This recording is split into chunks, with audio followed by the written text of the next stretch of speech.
Modern India is defined by an incredibly diverse culture, made up of 25 states in 7 territories, with the people speaking 18 major languages and practicing 7 popular religions across the country.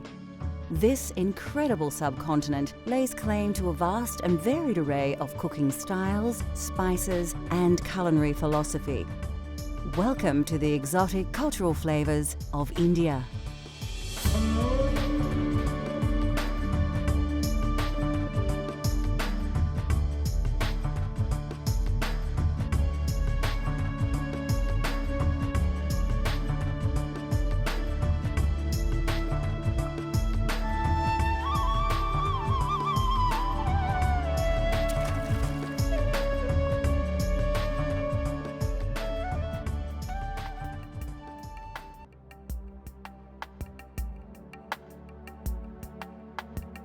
Home to more than 1 billion people, the subcontinent bristles with an eclectic blend of ethnic groups. This translates into an intoxicating cultural and culinary experience that can take a lifetime to discover. I think I was about 9 years old when I first made chapatis, and they were all shapes and sizes, and they were like biscuits. But my dad ate it because he wanted me to cook, and he said, "Oh, you should learn to cook." So he ate the chapatis and said they were very tasty. So I think from that we encouraged me to start cooking.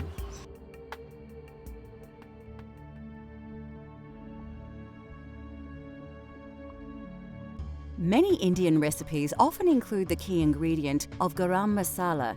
Contrary to popular belief, garam masala is not a spice per se, but rather a combination of 5 or 6 different spices that are often added to dishes to intensify their flavour. The exact spices and quantities in garam masala differs greatly according to region and personal taste. Whole spices are usually ground in a mortar and pestle and blended together. In Hindi, garam masala literally means hot mixture, yet chilies do not feature as one of the key ingredients, and the garam masala blend should be intensely spicy rather than hot. A garam masala mix includes a range of spices. Black or white peppercorns feature commonly, as do cloves, which have a strong and bitter taste and should be used sparingly. Cardamom comes in 2 varieties. Large black cardamom seeds display a strong flavour, while the smaller green cardamom seed is sweeter on the palate. Star anise is always a key ingredient in any masala mix, and it's easily recognisable for its unique shape. The flavour of this exotic spice resembles that of anise, fennel, and tarragon.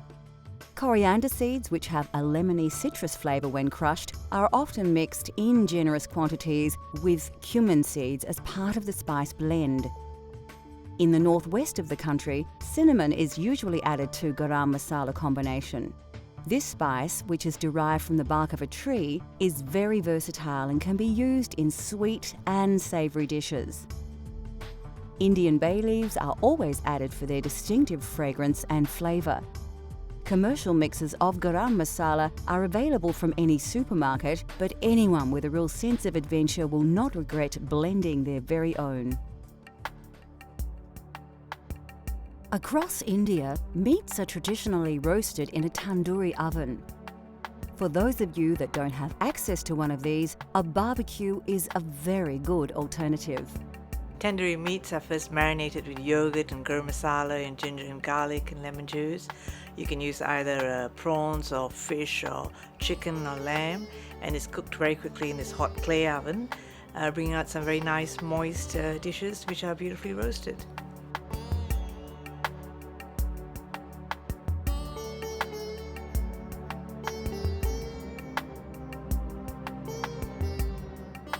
You'll need a few simple ingredients to make a traditional tandoori mixture.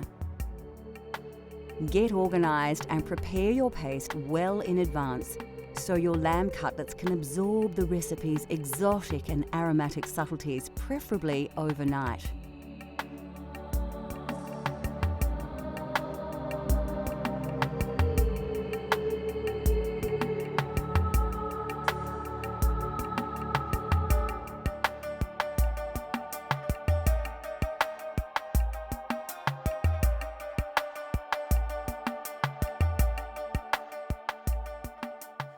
Add 2 tablespoons of ginger and garlic paste to a medium-sized mixing bowl. Add some of the juice from 1 lemon, then add 1 to 2 tablespoons of your favourite garam masala mix. Around half a teaspoon of red tandoori powder will give the meat its intense red colour once cooked. Scoop in 3 tablespoons of Greek-style yogurt and 2 tablespoons of vegetable oil. Now grab a spoon and thoroughly mix all the ingredients together. Your tandoori mixture is now ready to be added to the meat. At this stage, it's a good idea to wear gloves as the tandoori mixture will colour your hands just as well as the meat. Take your lamb cutlets and place them in a large mixing bowl. Scoop 2 teaspoons of ginger and garlic paste over the lamb and add the rest of the lemon juice. Add around 1 teaspoon of chili powder plus a teaspoon of salt and thoroughly massage all these ingredients into the meat. Now add about 6 tablespoons of the tandoori mixture that you have prepared earlier. Rub the mixture into the lamb well and ensure that all the cutlets are covered. Place the cutlets onto a plate, cover and store in a refrigerator for at least 4 hours, although overnight is best. This allows all the flavours of the spices to penetrate the meat. Instead of a tandoori oven, we're going to use a barbecue to cook the marinated lamb. Preheat the barbecue to a very high temperature and place the cutlets onto the hot plate, allowing them to sizzle in the rich marinade. Once they start to brown, turn them over and let them cook for another few minutes. Cooking the meat on a high heat will blacken the marinade in places and cook the outside of the meat well, while still keeping the cutlets tender and juicy inside. When ready, place the cutlets on a bed of lettuce. Serve with a simple salad made with cucumber, red onion, tomato and coriander. Finally, garnish with a wedge of lemon, which can be squeezed over the cutlets just before you enjoy them. Still to come on Cultural Flavours, India. We spice things up with an authentic style curry with Punjabi influences. Breads are eaten everywhere and mainly used to scoop up the main meal, especially in the Punjab region. We have different types of breads there. We don't eat too much of rice there, it's mainly bread. There's naans, there's bhaturas, there's chapatis, which I made today, there's parathas, there's stuffed parathas with, methi, which is fenugreek leaves. We love our bread in India, we do a lot of it there.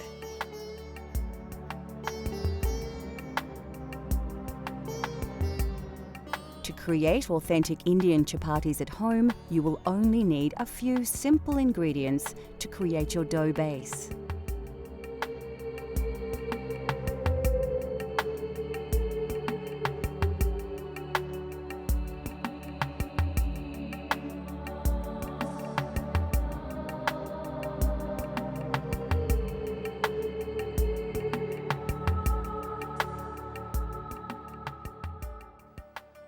First, place your flour into a mixing bowl, add some water and then some oil, and start mixing it with your hands. Work the liquid through the flour, forming a dough, and add more water as you go until all the flour is picked up by the dough and it becomes slightly elastic.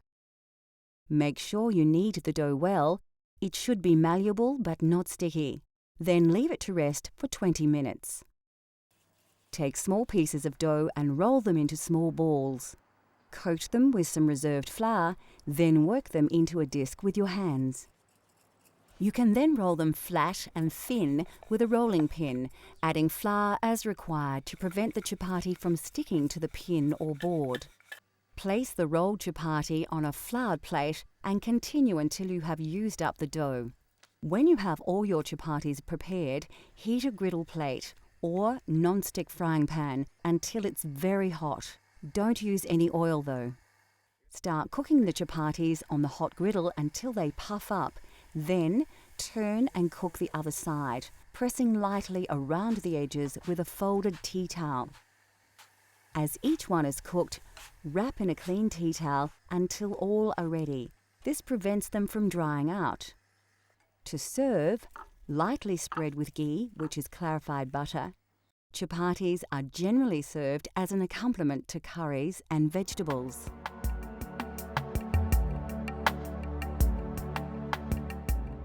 The southern region of Goa is famous for its fiery seafood curries, and this prawn curry is typical of the region. It's hot, spicy, and its intense flavours are the result of combining numerous ingredients. It's not a difficult curry to cook when you've been cooking. It has a lot of ingredients. You have whole spices that you use, and then you use the curry leaves, which are also from South India and Goa and that region. And then you use other spices like curry powders, which we blend ourselves, and turmeric and chili powder and things like that. And then you use ground stuff, grind onions and whatever.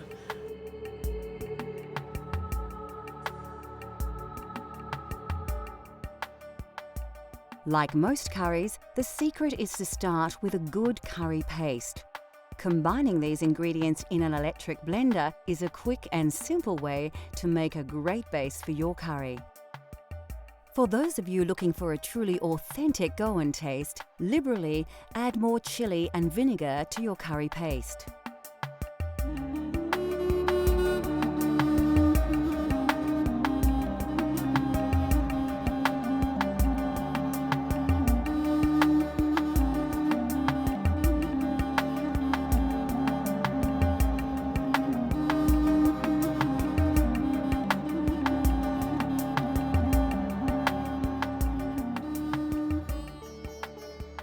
The second stage of this recipe requires a vast array of spices and other ingredients, so it's important to ensure that you prepare everything well before you start cooking. We're using green prawns with their shells intact, but you could use any type of prawn.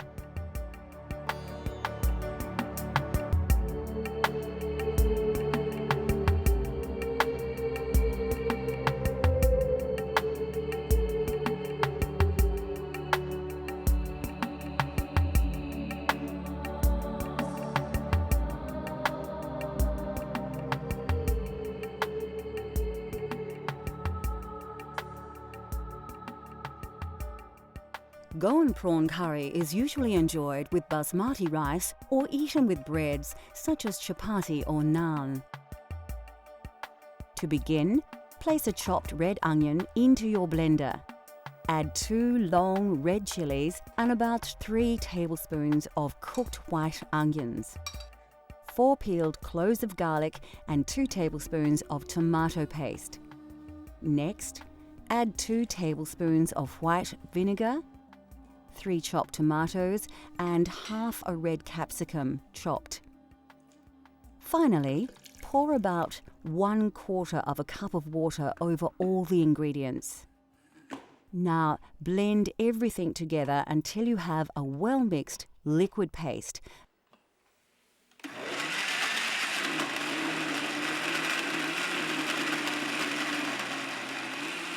And put this to one side until later. To prepare the curry, heat some oil in a pan. Add your star anise, cardamom, cloves, cinnamon stick, fenugreek and mustard seeds to the hot oil. Place a sprig of curry leaves and 2 diced onions into the pan, then stir well. Take some ginger and garlic paste and stir around 2 teaspoons into your curry base. Pour in around half a cup of water and mix well. Scoop a spicy mix of turmeric, curry, chili and coriander powders onto your onion base. As they cook, these spices will release their aromas and their flavors will intensify. Season with a teaspoon of salt, then reduce the heat and mix the ingredients well to form a thick paste.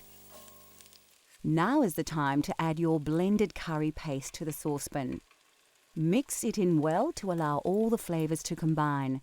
Cover and allow to simmer until the juices have cooked through. When ready, add a tablespoon of yogurt to the sauce, as well as 1 tablespoon of tamarind paste. Then pour in half a can of coconut milk. These will help to bind all the ingredients together into a rich, creamy sauce. Take the juice of half a lemon and add it to the sauce. You can now add your prawns to the curry and then bring the sauce to the boil once to cook them. Remove the saucepan from the heat. Sprinkle 3 tablespoons of fresh chopped coriander and stir. Finally, cover and allow the curry to stand for 5 to 10 minutes before serving with basmati rice.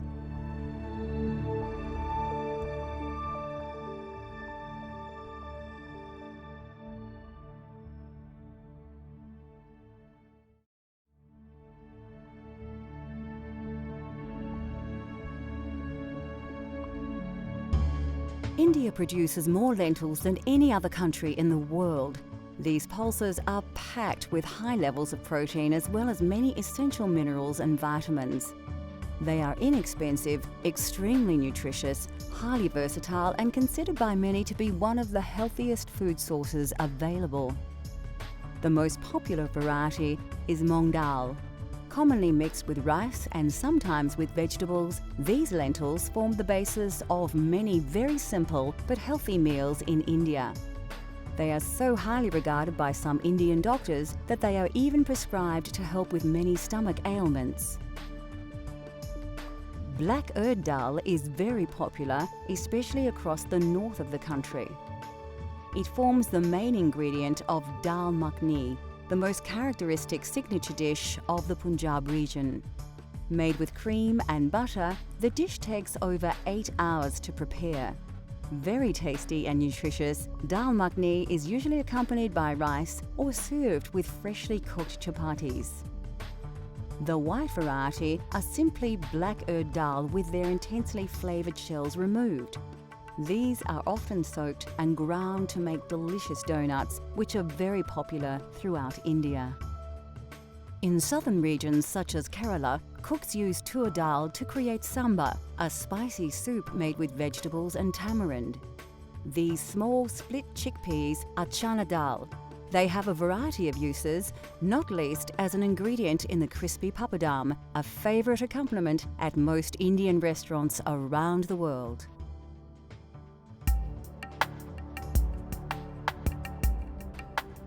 Lentils and beans are indispensable to Indian culture, revered for their pure and gentle digestive qualities. No other dish is more central to Indian cuisine than dal, a flavoursome traditional classic. Dal is actually a staple all over India, not only in the north. All over India, everybody eats dal. It is actually the poor man's staple food, really. But we always have dal with whatever you cook, you have in it.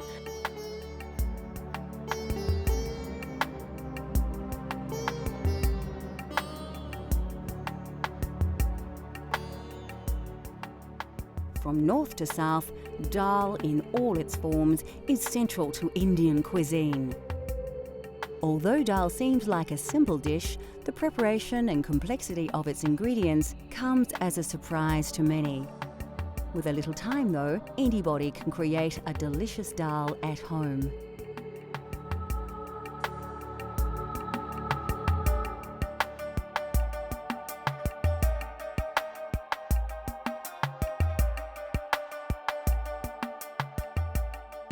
What gives this Punjabi masoor dal its amazing flavour is the traditional spice paste, bursting with a classic combination of spices that produce aromas that will transport your taste buds straight to India.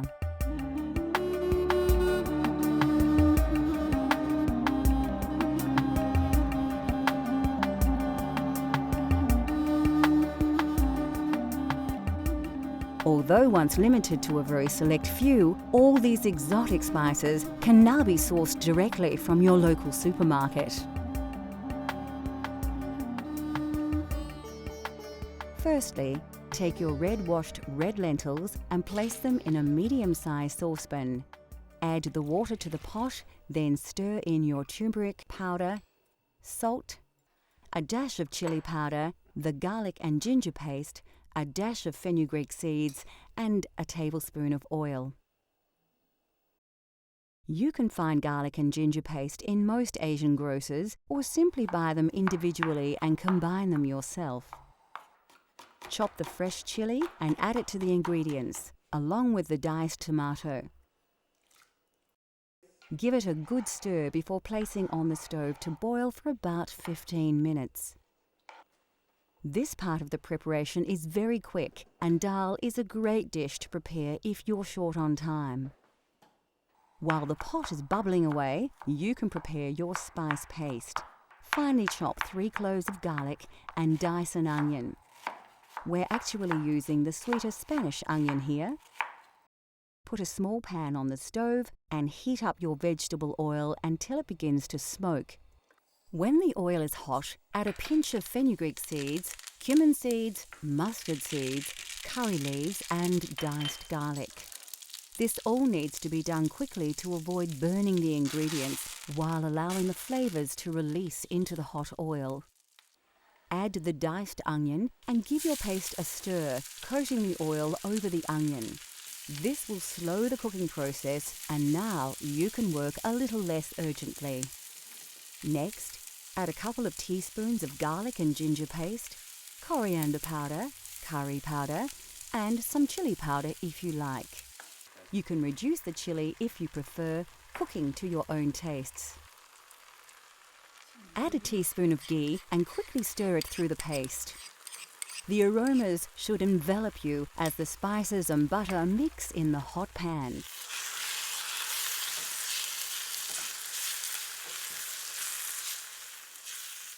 By now, your dal should be cooking nicely, and a large portion of the water will have been absorbed by the lentils.